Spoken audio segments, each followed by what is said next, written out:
This is the story of a man named Stanley. Stanley worked for a company in a big building where he was employee number 427. Employee number 427's job was simple. He sat at his desk in room 427 and he pushed buttons on a keyboard. Orders came to him through a monitor on his desk, telling him what buttons to push, how long to push them, and in what order. This is what employee 427 did every day of every month of every year. And although others might have considered it soul-rending, Stanley relished every moment that the orders came in, as though he had been made exactly for this job. And Stanley was happy. And then one day, something very peculiar happened. Something that would forever change Stanley. Something he would never quite forget. He had been at his desk for nearly an hour when he realized that not one single order had arrived on the monitor for him to follow. No one had showed up to give him instructions, call a meeting, or even say hi. Never in all his years at the company had this happened, this complete isolation. Something was very clearly wrong. Shocked, frozen solid, Stanley found himself unable to move for the longest time. But as he came to his wits and regained his senses, he got up from his desk and stepped out of his office.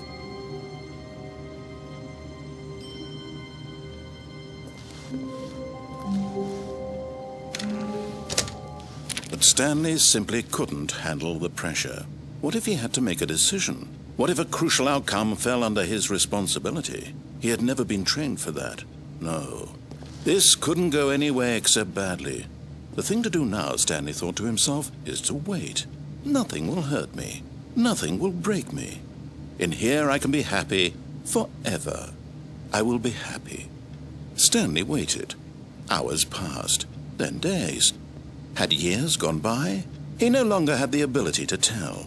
But the one thing he knew for sure, beyond any doubt, was that if he waited long enough, the answers would come. Eventually, someday, they would arrive. Soon, very soon now, this will end. He will be spoken to. He will be told what to do. Now it's just a little bit closer. Now it's even closer. Here it comes.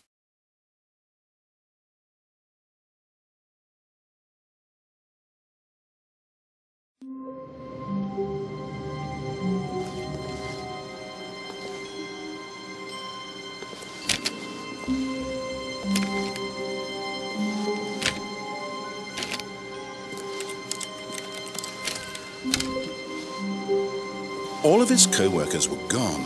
What could it mean? Stanley decided to go to the meeting room. Perhaps he had simply missed a memo.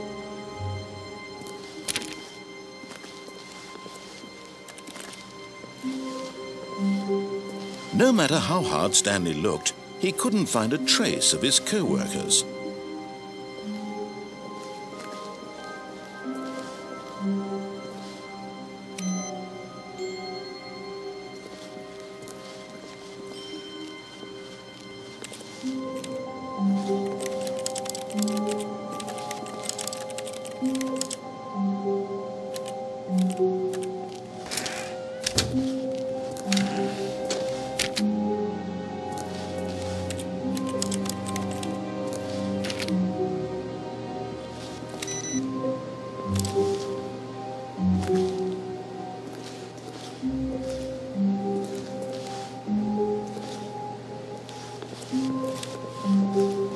Stanley went around touching every little thing in the office, but it didn't make a single difference, nor did it advance the story in any way.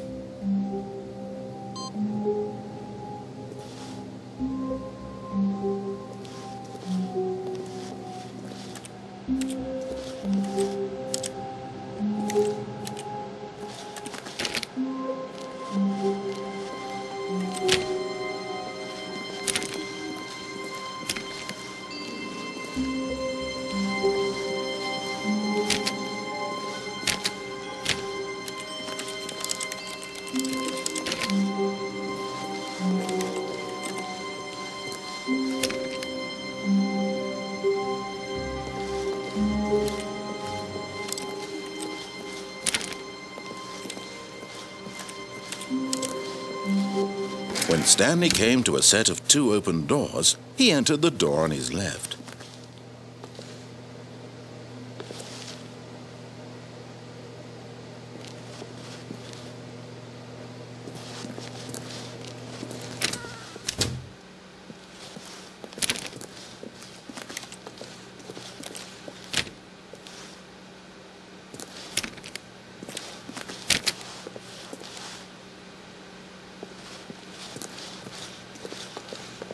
Yet there was not a single person here either. Feeling a wave of disbelief, Stanley decided to go up to his boss's office, hoping he might find an answer there.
Stanley stepped into the broom closet, but there was nothing here, so he turned around and got back on track.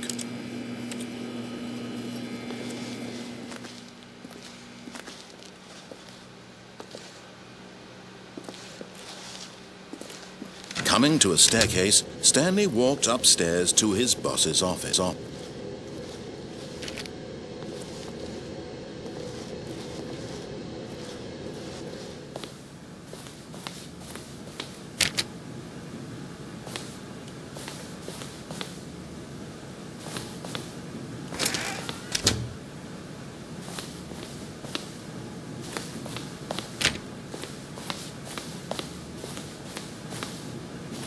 Stepping into his manager's office, Stanley was once again stunned to discover not an indication of any human life.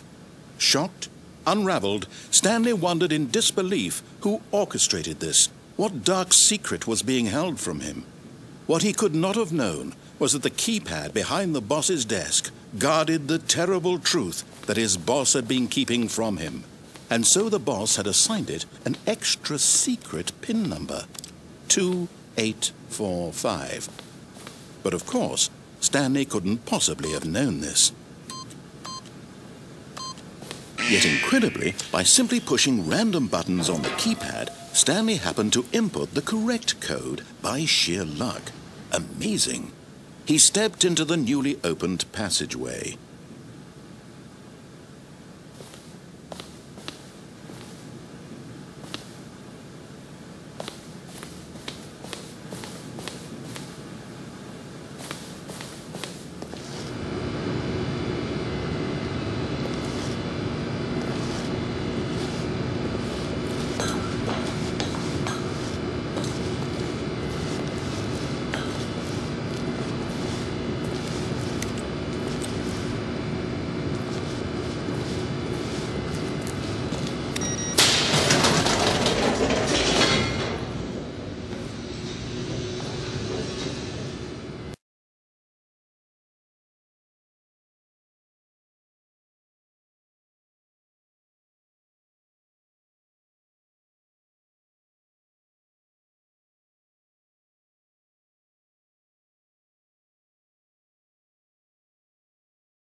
Descending deeper into the building, Stanley realized he felt a bit peculiar. It was a stirring of emotion in his chest, as though he felt more free to think for himself, to question the nature of his job. Why did he feel this now, when for years it had never occurred to him? This question would not go unanswered for long.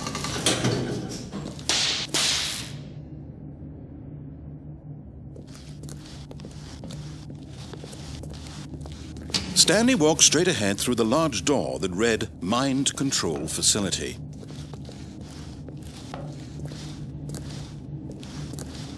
Although this passageway had the word Escape written on it, the truth was that at the end of this hall, Stanley would meet his violent death.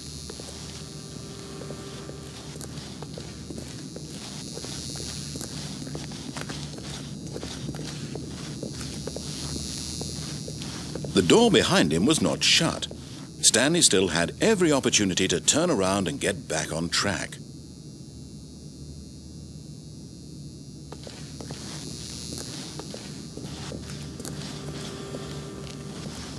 At this point, Stanley was making a conscious, concerted effort to walk forward and willingly confront his death.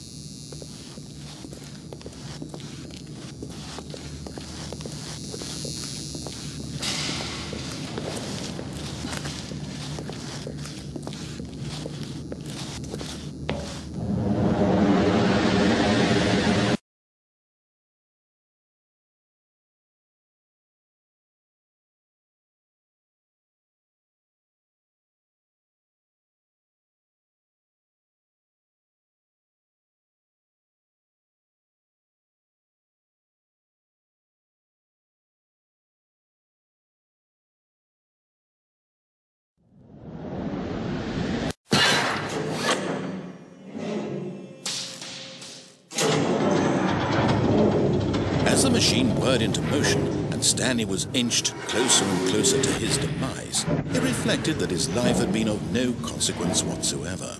Stanley can't see the bigger picture. He doesn't know the real story, trapped forever in his narrow vision of what this world is. Perhaps his death was of no great loss, like plucking the eyeballs from a blind man. So he resigned and willingly accepted this violent end to his brief and shallow life. Farewell, Stanley.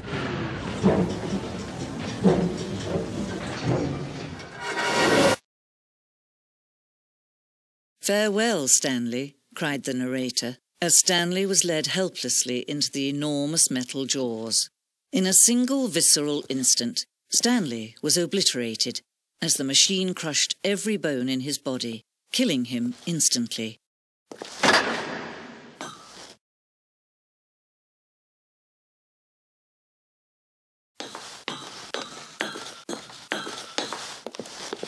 And yet it would be just a few minutes before Stanley would restart the game, back in his office, as alive as ever. What exactly did the narrator think he was going to accomplish?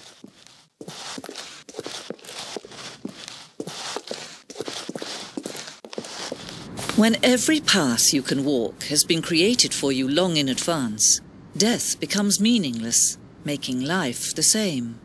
Do you see now? Do you see that Stanley was already dead from the moment he hit start?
For the player to do anything in this room.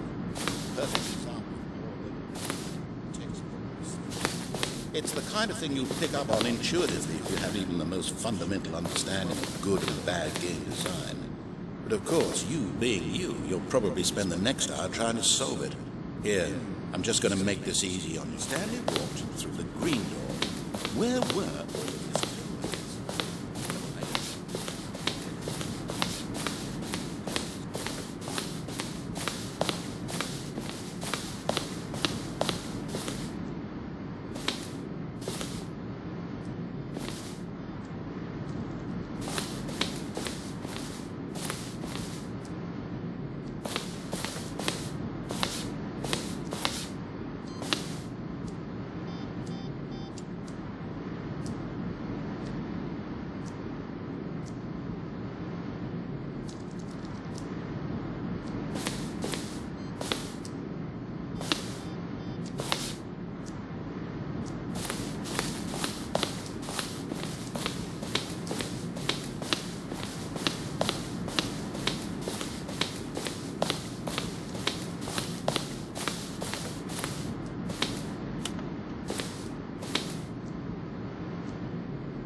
Oh, look at these two. How they wish to destroy one another. How they wish to control one another. How they both wish to be free.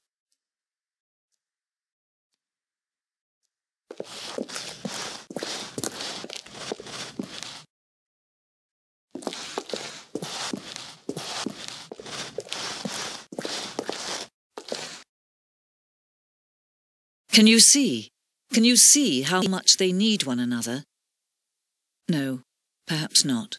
Sometimes these things cannot be seen. But listen to me. You can still save these two. You can stop the program before they both fail. Push escape and press quit. There's no other way to beat this game. As long as you move forward, you'll be walking someone else's path. Stop now and be your only true choice. Whatever you do, choose it. Don't let time choose for you. Don't let time